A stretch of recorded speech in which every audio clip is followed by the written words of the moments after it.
سے بڑا سوال یعنی ایلین اور پورٹل کا حضرت ادریس کی زندگی اور دور سے کوئی تعلق ہے؟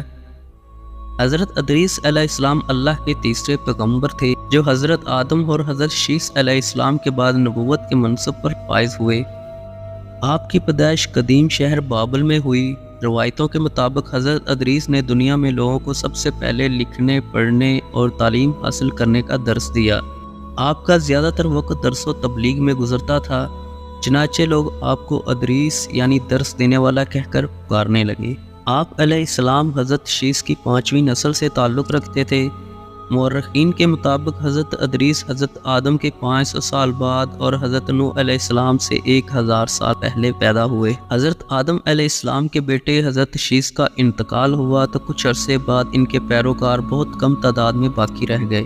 قابیل کی اولاد نے کفر، شرک، بدکاری، بے حیائی کا بازار گرم کر رکھا تھا۔ زنا